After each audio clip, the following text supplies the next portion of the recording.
تیاری کرنے کی بجائے، تو اپنی محشر کی تیاری کرنے کی بجائے، تو اپنی آخرت کی تیاری کرنے کی بجائے، تو نیک کام کرنے کی بجائے تو لہو و لعب کے اندر مبتلا ہے. کہیں تیری زندگی گانوں سے بھرپور ہے، کہیں تیری زندگی برائیوں سے بھرپور ہے، کہیں تیری زندگی کے اندر سود کے حرام لقمے ہیں، کہیں تیری زندگی کے اندر عورتوں پر بدنظری ہے، کہیں تیری زندگی کے اندر جھوٹ ہے، کہیں تیری زندگی کے اندر عورتوں پر ظلم ہے، کہیں تیری زندگی کے اندر خود کے بچوں پہ ظلم ہے، کہیں تیری زندگی کے اندر نفرتیں ہی نفرتیں ہیں، گالی گلوچ ہیں. آپ اندازہ تو کریں کہاں کیا کرنے آئے تھے اور ہم کس چیز کے اندر ڈوب گئے. مگر یاد رکھنا آخر موت ہے موت. انسان اپنی دولت پہ ناز کر کے چاہے جتنا اترا لے، انسان اپنے اچھے مکانات پر جتنا ناز کر لے، لیکن آخر موت ہے. اور جب موت آتی ہے تو موت نے بڑے بڑوں کو مٹی میں ملا دیا،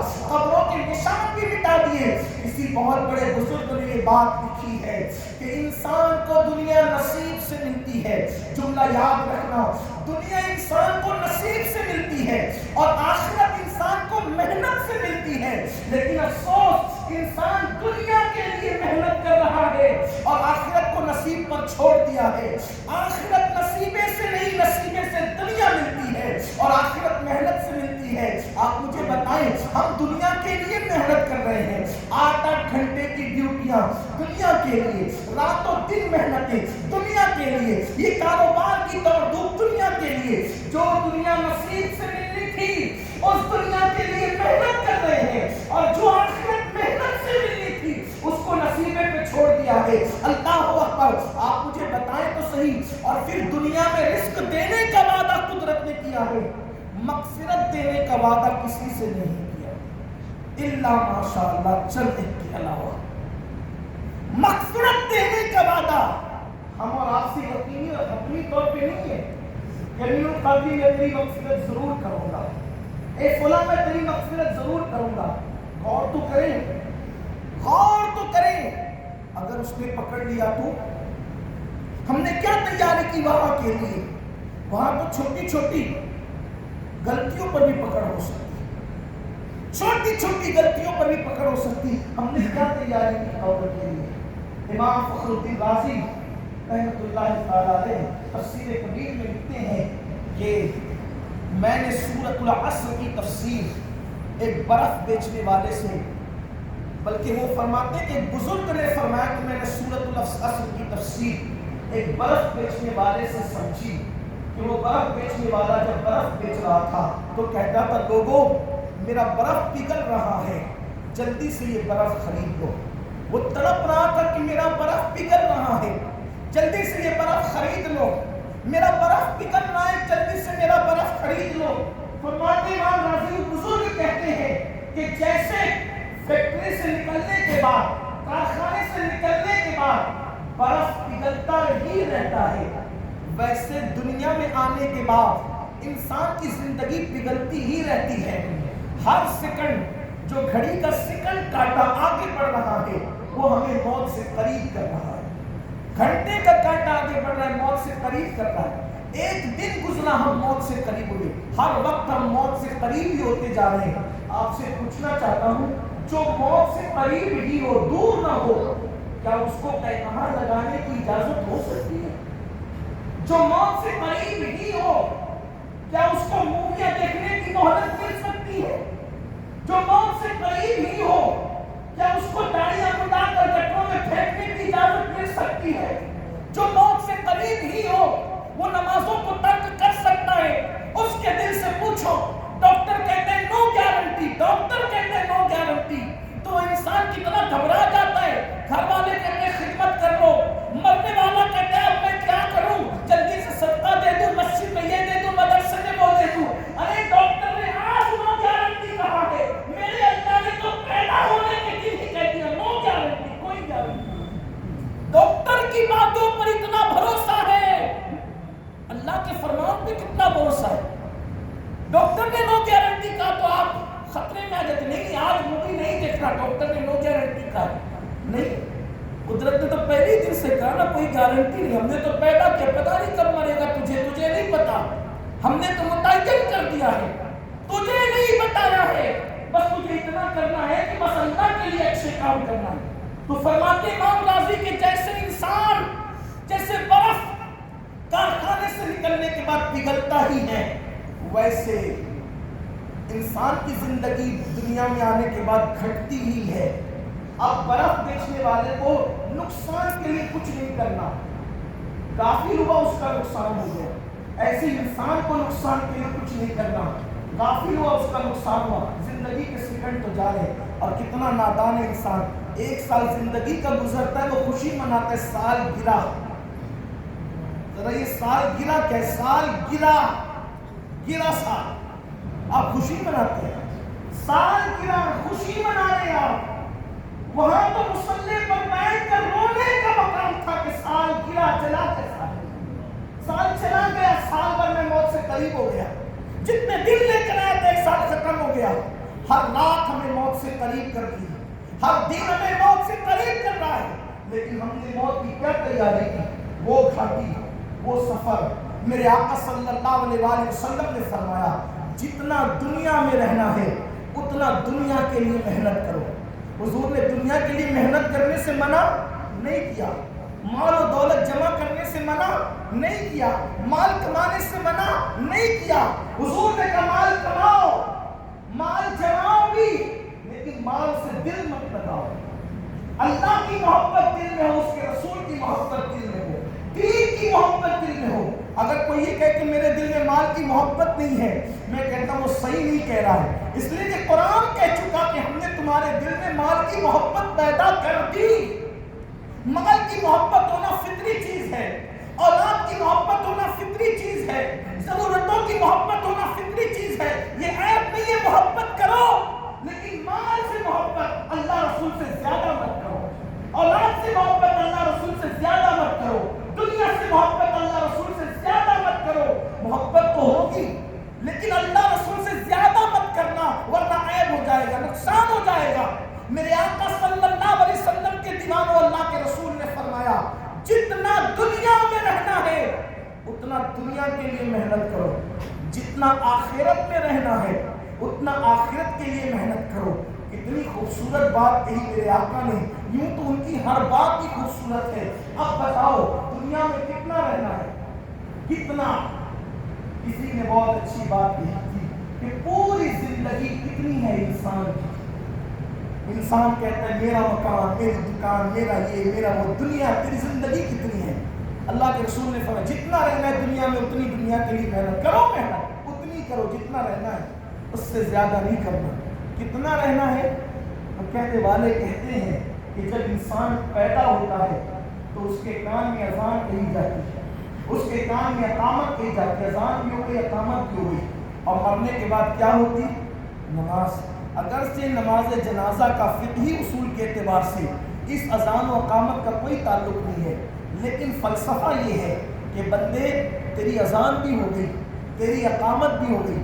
اب اقامت اور جماعت کے درمیان جتنا وقت ہوتا ہے اتنی ہی تجھے دنیا میں رہنا ہے. بولو اقامت کے بعد انسان، اقامت کے بعد جماعت کھڑی ہونے میں کتنا وقت ہوتا ہے؟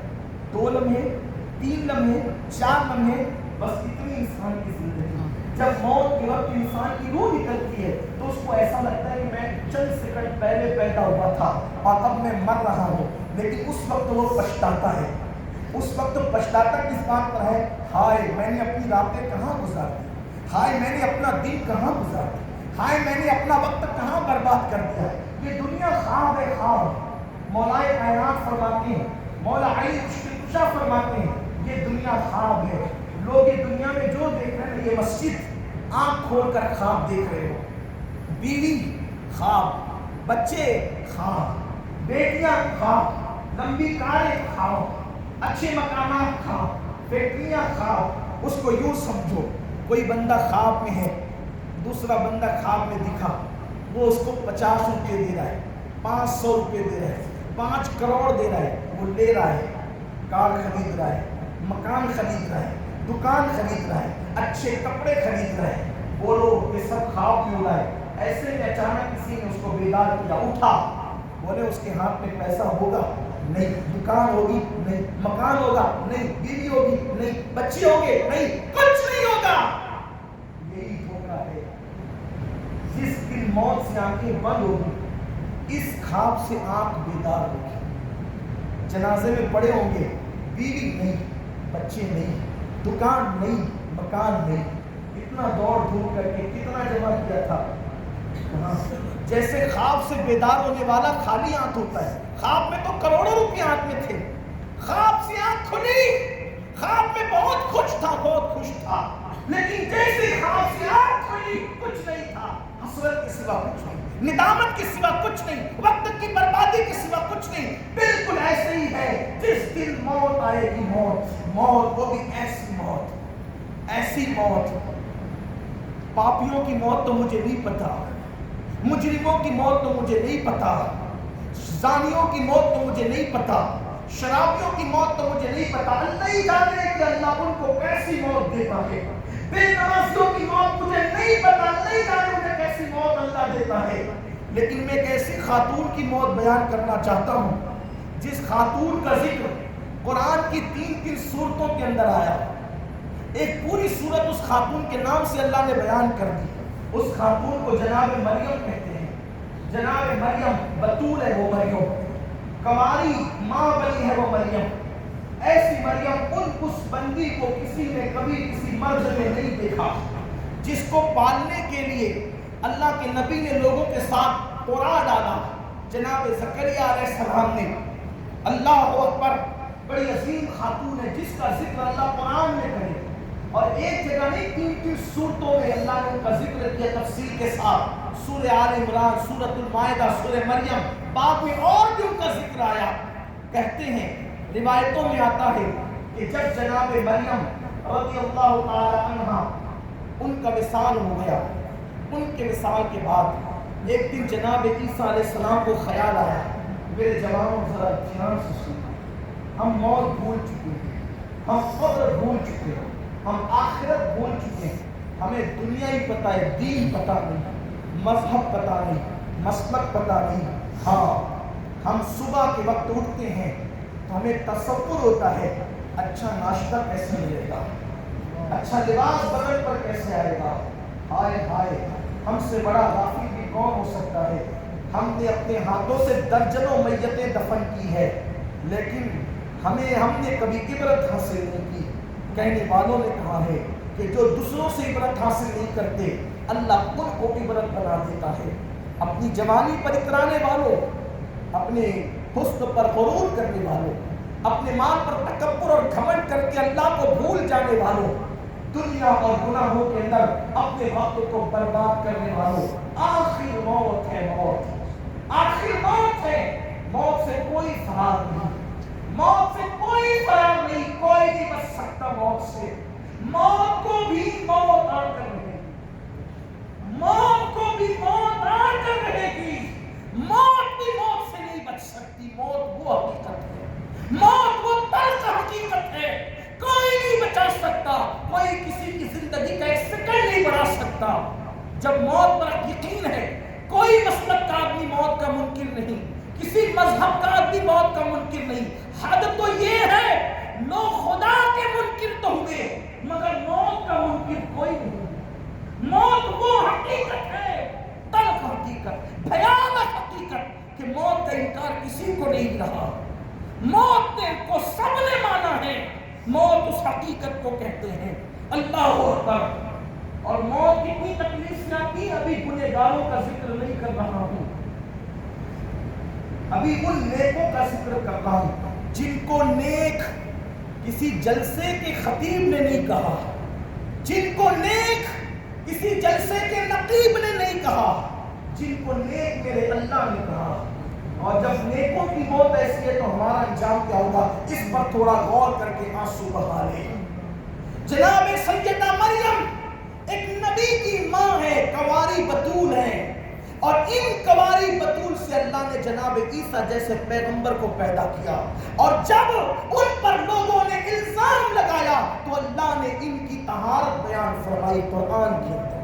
یہ وہ مقدس عورت حضرت عیسیٰ علیہ السلام کو خیال آیا کہ اللہ نے مجھے مردے زندہ کرنے کا معجزہ دیا ہے، اللہ نے مجھے مردہ زندہ کرنے کا معجزہ دیا ہے. میری ماں تو برزخ کی زندگی جی رہی ہے، اگر میں اپنے اختیار سے ماں کو زندہ کر کے دنیا میں لے آؤں، میں اپنے اختیار سے ماں کو زندہ کر کے دنیا میں لے آؤں اور ماں سے باتیں کروں، ماں کی زیارت کروں، کتنا اچھا ہوگا۔ دیکھو ماں سے پیار تو ہر انسان کو ہے، اور ماں تو ماں ہی ہوتی ہے۔ انبیاء ماں سے پیار نہ کریں گے تو کون کرے گا؟ جتنا گہرا رشتہ رشتوں میں ماں کا ہوتا ہے، اتنا گہرا رشتہ دنیا میں کوئی نہیں ہے۔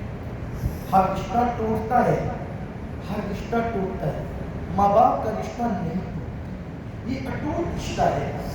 اور میں اور آپ کیا، انبیاء بھی ماں باپ کو یاد کر کے روتے ہیں، وہ رشتہ ہے، بڑا خوبصورت رشتہ ہے، بڑا حسین رشتہ ہے۔ اللہ کے پیغمبر حضرت عیسیٰ علیہ السلام نے سوچا میری ماں کو میں زندہ کروں اور زندہ کر کے ماں کی زیارت کروں، لیکن ماں کا ادب اتنا تھا، دل میں خیال آیا معجزے کے ذریعے سے ماں کو زندہ کرنے سے پہلے ماں سے اجازت تو لے لوں کہ امی میں تمہیں زندہ کروں کہ نہیں کروں۔ ماں کی قبر پر گئے اور جانے کے بعد کہا امی اللہ نے مجھے مردے زندہ کرنے کا معجزہ دیا، میں تمہیں زندہ کرنا چاہتا ہوں تاکہ تمہاری زیارت کروں، تم سے باتیں کروں۔ ماں نے کہا بیٹا جب تم مجھے زندہ کرو گے دنیا میں آ جاؤں گی، پھر بعد میں مرنا پڑے گا، موت پھر آئے گی؟ ہاں ماں جو دنیا میں آئے اسے تو مرنا ہی ہوگا، جب تم دوبارہ دنیا میں آؤ گی تو دوبارہ تمہیں موت بھی آئے گی۔ حضرت مریم نے کہا نہیں بیٹا تجھے اللہ کا واسطہ میں دنیا میں آنا نہیں چاہتی، کیوں؟ اس لیے کہ پہلی مرتبہ مجھے موت کے وقت جتنی تکلیف پہنچی ہے اب دوبارہ اتنی تکلیف اٹھانے کی میرے اندر ہمت نہیں۔ کون جس کی عبادت کو اللہ نے قرآن میں بیان کی، عبادت گزار وہ خاتون، اس کو موت کے وقت اتنی تکلیف ہوئی، نبی کی ماں کہ کہتی ہے کہ دوبارہ میرے اندر ہمت نہیں ہے کہ میں اتنی تکلیف کو اٹھا سکوں، اس نے مجھے دوبارہ زندہ نہیں کرنا۔ مجھے اور آپ کو موت کے وقت اتنی تکلیف ہوگی۔ حدیث پاک میں آتا ہے کہ یہ تو اللہ کی رحمت ہے کہ مرنے والے سے اللہ چلانے کی طاقت چھین لیتا ہے، مرنے والے سے اللہ ہاتھ اور پیر کی قوت چھین لیتا ہے۔ اگر اللہ چیخنے چلانے کی طاقت نہ چھینے اور ہاتھ اور پیر کی قوت نہ چھینے تو اس وقت مرنے والا ایسے چلائے جیسے ذبح ہونے والا اونٹ چلاتا ہے، جنگلوں بیابان میں وہ دوڑ پڑے۔ فرمایا حدیث پاک میں آتا ہے میرے نبی نے فرمایا صلی اللہ علیہ وسلم لوگوں موت کی تکلیف جتنی میں جانتا ہوں اگر وہ جانوروں کو پتا چل جاتی تو کسی جانور کا گوشت تمہیں کھانے کو نہیں ملتا، جانوروں کے جسم سے ہڈی سے چمڑا لگ جاتا، جانوروں کے جسم پہ گوشت نہیں ہوتا۔ موت کی حقیقت جو میں جانتا ہوں اگر تم جان لیتے تو تم نرم بستروں پہ نہ سوتے، تم اچھے کھانے نہ کھاتے، تم جنگلوں بیابان میں چلے جاتے۔ میرے آقا نے فرمایا موت کی حقیقت کو جتنا میں جانتا ہوں اگر تمہیں بتا دی جائے تو تم ایسے پگھلنے لگو گے جیسے نمک پانی میں پگھلنے لگتا ہے۔ حضور علیہ السلام نے کرم فرمایا، موت بتا بھی دی اور چھپا بھی لیا۔ حضور نے اشاروں میں بتایا اگر موت کی حقیقت پتا چلتی تو ہم پگھلنے لگتے، لیکن ہم پہ کرم کیا گیا کہ ہم کھائیں بھی، شادی بھی کریں، پیسے بھی اکٹھا کریں، پیسے خرچے بھی کریں، عیش بھی کریں، آرام بھی کریں، لیکن یہ بھی بتا دیا گیا کہ ایسی حقیقت ہے موت کی کہ اگر پتا چل جائے تو نمک کی طرح پگھلنے لگو گے۔ یہ اشارہ تو دے دیا نا، اب آپ مجھے بتائیں اور اس موت کی کٹھن گھاٹی سے گزرنا ہے اس کے لیے ہم نے کیا تیاری کی، اللہ کو ہم نے کیسے منایا، کیا منایا؟ ہائے افسوس ہم نے تو نمازیں بھی نہیں پڑھی، ہم نے تو تلاوت قرآن کو چھوڑ دیا، ہم نے تو داڑیاں ملا کر گٹروں میں پھینکی، داڑیاں سفید ہو گئی، رکھنے کو شرم آتی ہے۔ بڑی معذرت کے ساتھ اللہ کے گھر میں اشاروں کی زبان میں کہتا ہوں کسی کو برا لگے تو معاف کرنا۔ اب تو ہندوستان میں یہ تک سننے میں آ رہا ہے ایک انسان بڑھاپے کی منزل کو پہنچ رہا ہے پھر بھی شادی شدہ عورتوں سے اس کے ناجائز تعلقات ہیں، یہاں تک سننے میں آ رہا ہے۔ ایک عورت بڑھاپے کی منزل کو پہنچ رہی ہے، اس کی بہویں تک آ گئی، نواسیاں اور پوتیاں تک ہو گئی، وہ عورت بھی ناجائز تعلقات مردوں سے کر رہی ہے۔ غفلت کی حد ہے، غفلت کی انتہا ہے، دین سے بیزاری ہے، دین سے دوری ہے۔ کلمہ تو پڑھ لیا ہے لیکن کلمہ کردار میں نہیں ہے، اسلام کا نام تو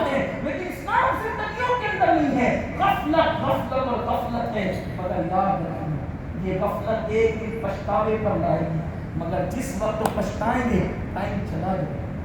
میں اور آپ کیا قبر جسے کہتے ہیں نا، قبر دیکھ کر اللہ کے رسول روئے، قبر دیکھ کر اللہ، ہم تو کندھا بھی ہنستے ہنستے دیتے، میت کو کندھا بھی ہنستے ہنستے دیتے۔ صحابہ فرماتے ہیں ایک جنازے میں اللہ کے رسول کے ساتھ تھے، حضور علیہ السلام کے ساتھ جنازے میں گئے، حضور علیہ السلام اس وقت تک بیٹھتے نہیں تھے جب تک جنازہ زمین پہ رکھ نہیں دیا جاتا۔ آج لوگوں کو کچھ پتہ نہیں، میت میں جاتے بھی ہیں تو جنازے کی کوئی پرواہ نہیں، تب بھی باتیں ہوئی۔ صحابہ فرماتے رسول اللہ کے دور میں کسی کے گھر میں میت ہوتی تھی تو ہر انسان اتنا غمگین ہوتا تھا، ایسا لگتا تھا اسی کے گھر میں میت ہے۔ اور آج تو بیٹے پر بھی وہ غم نہیں ہوتا، کیونکہ لوگ غم میت کا نہیں کرتے تھے، میت کی موت کو یاد کر کے لوگ اپنی موت یاد کرتے اور اپنی موت کی وجہ سے لوگ غمگین ہو جاتے تھے۔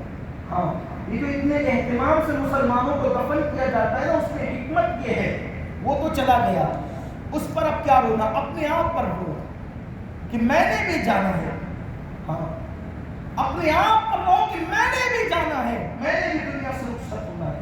اللہ کے رسول علیہ السلام ایک میت میں تھے، حدیث پاک میں آتا ہے کہ حضور علیہ السلام قبرستان پہنچے اور جب جنازہ رکھا گیا تو بیٹھ گئے، بیٹھنے کے بعد رونے لگے قبر کو دیکھ کر۔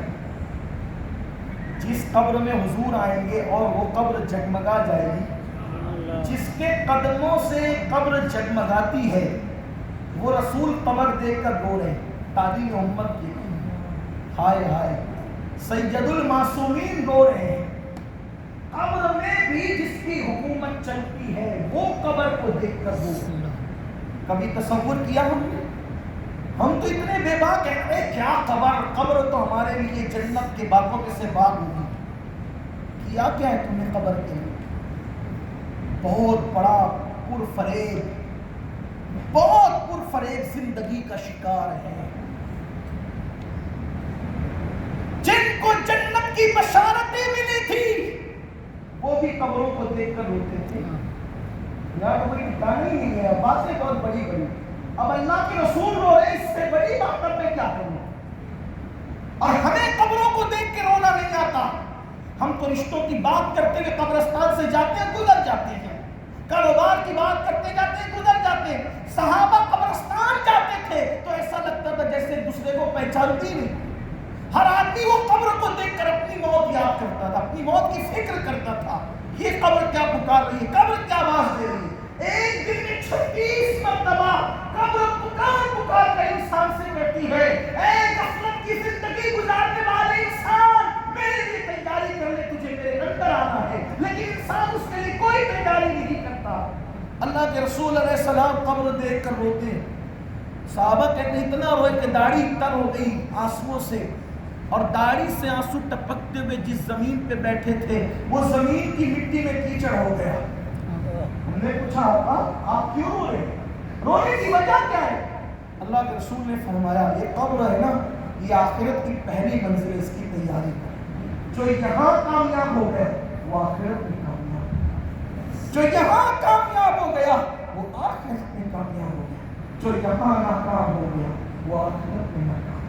یہ جو ہم قبرستان جاتے ہیں دیکھتے ہیں پرسکون یہ قبریں ہیں، ایک سکون چھایا ان پر، یہ دیکھنے میں تو پرسکون ہے نا، لیکن ان کے اندر کسی میں آگ جل رہی ہے، ظاہر میں یہ پرسکون ہے لیکن اندر کہیں آگ جل رہی ہے۔ کسی کا جسم سور کا ہو گیا ہے، کسی کا جسم گدھے کا ہو گیا ہے، کسی کے جسم کو کیڑے کھا رہے ہیں، کسی کا جسم بدبو بن چکا ہے، کسی کا کفن بھی سڑ چکا ہے، کسی کی کھوپڑی بھی سڑ چکی ہے، اور کسی کی قبر جنت کے باغوں میں سے ایک باغ ہے۔ ہمیں نہیں پتا، ہمیں نہیں معلوم کہ کیا ہو رہا ہے، ہم تو دیکھ رہے ہیں پرسکون قبریں ہیں، لیکن یہ پرسکون قبریں نہیں ہیں۔ اگر آنکھیں ہوتی تو دیکھتے کہ کسی میں عذاب ہو رہا ہے، اور عذاب بھی کن کن چیزوں پر، ہائے ہائے قبر میں عذاب بھی کن کن چیزوں پر۔ ہم نے بڑی بڑی باتیں کی، اپلیٹا والوں معاف کرنا، ہم نے تو یہ کہا نا کہ ہم نے غوث پاک کا دامن پکڑا، ہمیں جنت میں جانے سے کون روک سکتا ہے؟ ہم نے غریب نواز کا دامن پکڑا، ہمیں جنت میں جانے سے کون روک سکتا ہے نا؟ ہم تو دامن ہی کی بات زندگی بھر کرتے رہے، لیکن دامن والوں کی طرح بننے کی کوشش نہیں۔ میں بڑی معافی چاہتا ہوں آپ سے، سادات کرام بھی بیٹھے علماء بھی بیٹھے، میں نسبت کا منکر نہیں، میں بیعت کا منکر نہیں، میں تو اس نسبت کا قائل ہوں کہ ولیوں کی نسبت اگر کتے کو ہو جائے تو کتے کی بھی جیت پلٹ جاتی ہے، میرا عقیدہ یہ ہے۔ لیکن ایک بات ضرور کہوں گا، لیکن تھوڑا عبرت سے کام دینا، جب رسول اللہ صلی اللہ علیہ وآلہ وسلم کے اصحاب پاک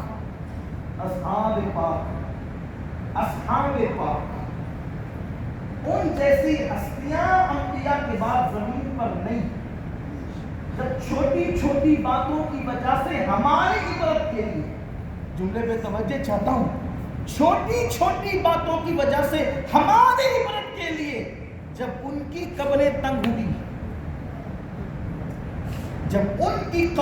ہوئی، اپنا انجام کیا ہو؟ کبھی سوچا، کبھی غور کیا؟ آؤ ذرا دل کے کانوں سے میرے دل کا درد سن لو، میں آپ کو اللہ کا واسطہ دے کر کہتا ہوں، اس محفل سے بدل ڈالو اپنے آپ کو۔ نماز چھوڑنا کتنا بڑا گناہ ہے، اس کی تو حد ہی نہیں بیان کی جا سکتی۔ بے نمازی پر عذاب کیا ہوگا، اس کی تو حد ہی نہیں بیان ہو سکتی۔ ماں باپ کا دل دکھانے والے کا انجام کیا، اس کی تو حد ہی بیان نہیں ہو سکتی۔ آؤ وہ صحابہ، کوئی غوث، کوئی کتب، کوئی ابدال ان کے برابر نہیں۔ ہمارا اہل سنت کا عقیدہ یہ ہے، کوئی غوث، کتب، ابدال کسی صحابی کے برابر نہیں، بلکہ ہم تو یہ کہتے ہیں نبی کا کوئی صحابی ادنا نہیں، ہر صحابی اعلیٰ ہے۔ لیکن ان اعلیٰ اصحاب میں، ان عظیم اصحاب میں وہ صحابی رسول، کون سے صحابی؟ وہ صحابی رسول۔ نوجوانوں کی خاص توجہ، میرے وہ بھائی جو اپنے موبائل کے اسکرین پر ہیرو کے فوٹو رکھتے ہیں، جن کے موبائل کے اندر موویاں بھری ہوئی ہے، فلمیں بھری ہوئی ہے، جن کے موبائل کے اندر گندگیاں بھری ہوئی ہے، ہاں جو اذان ہوتے وقت بھی ایک دوسرے کو ماں بہن کی گالیاں دیتے ہیں، جو لڑکیوں سے دوستی کرنے میں فخر محسوس کرتے ہیں، جنہوں نے اللہ کا نام ہی بھلا دیا ہے۔ مسلمان باپ کے گھر میں تو پیدا ہوئے، لیکن نہ ان کی صبح مسلمانوں کی طرح، نہ ان کی شام مسلمانوں کی طرح، نہ ان کا دن مسلمانوں کی طرح، نہ ان کی رات مسلمانوں کی طرح۔ قرآن کیا انہیں کچھ نہیں پتا، 5 کلمے کیا انہیں کچھ نہیں پتا، پہلے کلمے کا ترجمہ انہیں نہیں پتا، انہیں قرآن پڑھنا نہیں جاتا، انہیں کلمہ پڑھنا نہیں آتا، بس وہ مسلمان ہیں بس، اور وہ امید لگائے ہوئے ہیں مجھ جیسے خطیبوں سے سن کر کہ سبحان اللہ کہنے پہ بھی جنت ملتی ہے، فلاں کو دیکھنے میں بھی جنت ملتی ہے۔ آؤ مسلمانوں، ان کی داستان کہوں جنہوں نے کسی ولی کو نہیں دیکھا تھا، بلکہ انہوں نے سید الانبیاء کی زیارت کی تھی۔ ہمارا ایمان ہے نبی کا ہر صحابی جنتی ہے، لیکن اللہ ہے، اللہ بے نیاز ہے، اس کی شان بے نیازی سے ڈرتے رہو۔ رسول اللہ نے ایک صحابی کے لیے فرمایا، کیا فرمایا؟ یہ نیک ہے، نیک، کیا فرمایا؟ یہ نیک ہے، اور ان کا لقب ہے سید الانصار، انصار کا سردار۔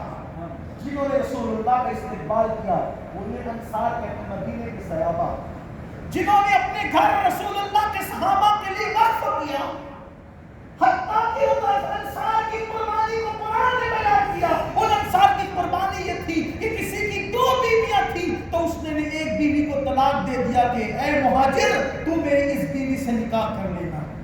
2 گھر تھے تو ایک گھر ان کے لیے چھوڑ دیا، ماں تھا تو آدھا مہاجرین کو دے دیا۔ وہ انصار کتنا بڑا احسان ہے، قرآن نے جگہ جگہ ان سے رضا کا اعلان کیا ہے۔ وہ انصار جنہوں نے وہ استقبال کیا مہاجرین کا، تاریخ میں سے مثال نہیں ملتی۔ اور جو سید الانصار ہو، انصار کا سردار ہو، اس صحابی کا وصال ہوا، انہوں نے دنیا سے پوچھ کیا، اتنے خوش نصیب تھے کہ ان کے جنازے میں حضور آئے، ان کے جنازے میں حضور آئے، اور ان کے جنازے میں حضور آئے تو میرے آقا صلی اللہ علیہ وسلم نے فرمایا، جب اس کی روح سید الانصار حضرت سعد کی روح جب فرشتے لے کر جا رہے تھے آسمان کی طرف، تو اس روح کو دیکھ کر عرش جھوم رہا تھا، جس کی روح دیکھ کے عرش جھوم رہا تھا وہ سید الانصار صحابی رسول۔ اور پھر ان کے جنازے میں حضور آئے. حضور ہی نہیں بلکہ حضور کا آنا ہی بڑی سعادت تھی ان کے لیے. اس سے بڑی سعادت تو کوئی ہو ہی نہیں سکتی. حضور علیہ السلام کے ساتھ اس صحابی کے جنازے میں 70,000 فرشتے آئے. کتنے؟ 70,000 فرشتے آئے. جب اس صحابی کو دفن کر دیا گیا تو ان کے دفن کے بعد اللہ کے رسول کی عادت کریمہ تھی کہ جب مردوں کو دفن کر دیتے تو تھوڑی دیر قبر پر رکتے، تھوڑی دیر ٹھہرتے قبر کے پاس. جب جناب سعد کو دفن کر دیا گیا تو ان کی تدفین کے بعد حضور ان کی قبر کے پاس کھڑے ہو گئے، اور کھڑے ہونے کے بعد حضور کے چہرے پر کچھ غم کے آثار ظاہر، کچھ افسردگی کے آثار ظاہر ہوئے. صحابہ نے حضور کا چہرہ انور دیکھا اور اسی آثار میں حضور نے اللہ کی تکبیر پڑھی. اللہ اکبر اللہ اکبر، سبحان اللہ الحمدللہ الحمدللہ. حضور نے تکبیر پڑھی، تسبیح پڑھی، اللہ کی حمد بیان کی. پھر آقا علیہ السلام کا چہرہ کھل اٹھا جیسے کہ کسی گلستان میں پھول کھلتا ہے. حضور کا چہرہ کھل اٹھا اور حضور علیہ السلام سے صحابہ نے پوچھا، آقا ہمارے ماں باپ آپ کے قربان، آپ کے چہرے پر کچھ افسردگی کے آثار ہم نے دیکھے، یا رسول اللہ کیا وجہ تھی؟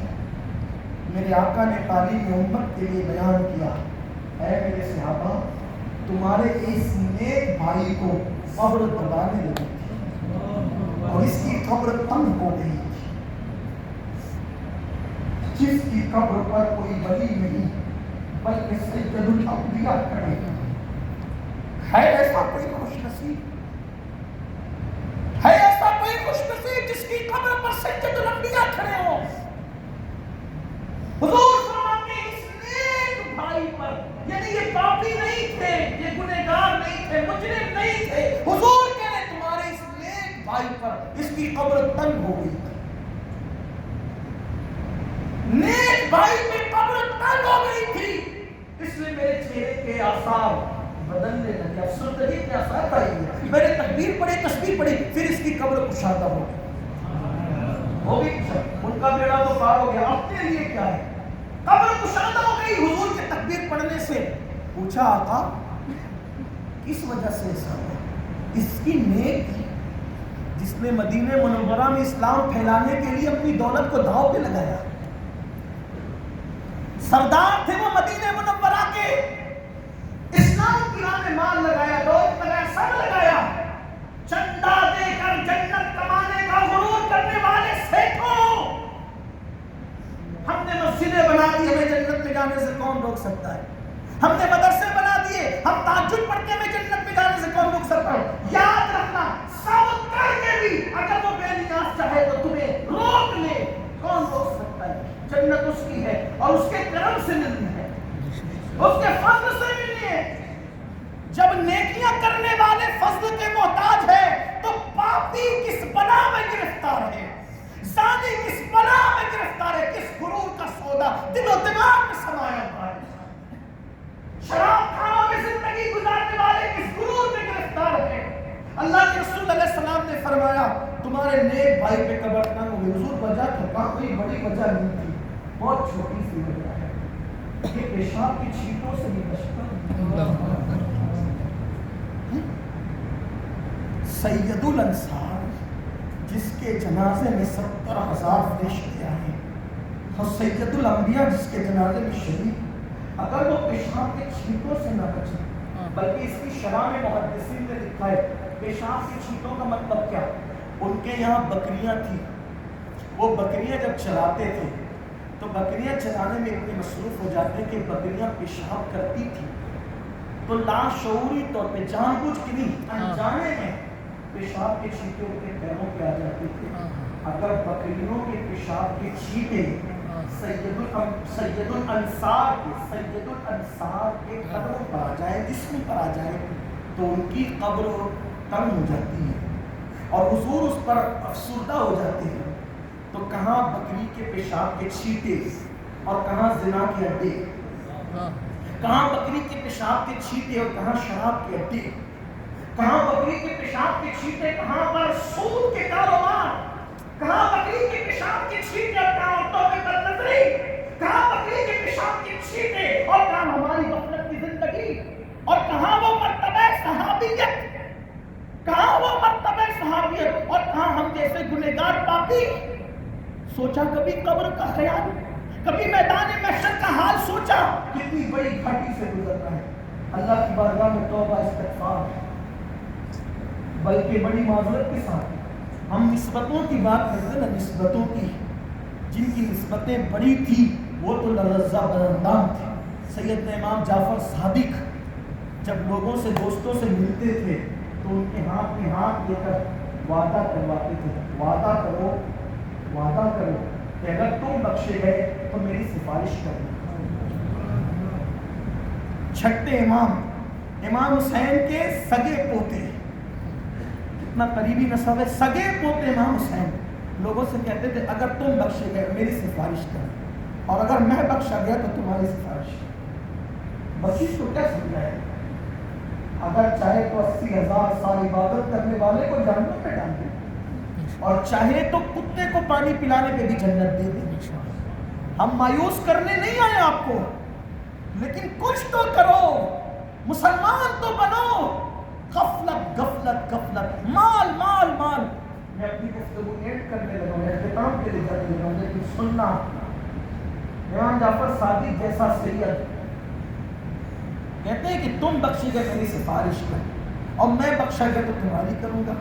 لوگوں نے کہا آپ تو سید ہیں نا، آپ سید ہیں، امام حسین کے سگے پوتے ہیں، آپ لوگوں سے ایسی بات کرتے ہیں۔ فرمایا سید ہے یہی تو رونا ہے کہ نانا کو منہ کیا دکھاؤں گا، نانا کو منہ کیا دکھاؤں۔ یہ ہے سیدوں کا، کون سے سید؟ جنہیں غوث پاک سید کہتے ہیں، جن کے دھامانے میں غوث پاک نگاہ ادب چھکا لیتے ہیں، وہ کہتے ہیں کہ نانا کو منہ کیا دکھاؤں۔ اور ہمارا کوئی ٹھکانے ہی نہیں، حال ہی نہیں، اور ہم غرور کر رہے ہیں ہم تو قبر میں حضور کا دیدار کریں گے۔ کس منہ سے کرے گا؟ تیرے چہرے پہ تو داڑھی بھی نہیں ہے، کس منہ سے کرے گا؟ تو نے تو پوری رات موویاں دیکھی ہے، کس منہ سے کرے گا؟ تیرے یہاں تو حرام کے اڈے تھے، کس منہ سے کرے گا؟ کہ تو اذان کے وقت کرکٹ دیکھتا تھا۔ حضور علیہ السلام کہتے جھوٹے، میرے عشق کا دعوے دار تھا اور میرے دشمنوں کا کردار میرے سامنے ادا کرتا تھا۔ اس لیے کہ ہم مردہ نبی کو نہیں مانتے، ہم تو زندہ نبی کو مانتے ہیں۔ نبی زندہ ہے، ہماری جانوں سے زیادہ قریب ہے، ہم جو کچھ کر رہے حضور دیکھ رہے ہیں۔ ایک دن میں 50 مرتبہ نبی کا دل دکھانے والوں، ایک دن میں 50 بار نبی کا دل دکھانے والوں، سوچو تو مرتے وقت کلمہ بھی آئے گا کہ نہیں آئے گا؟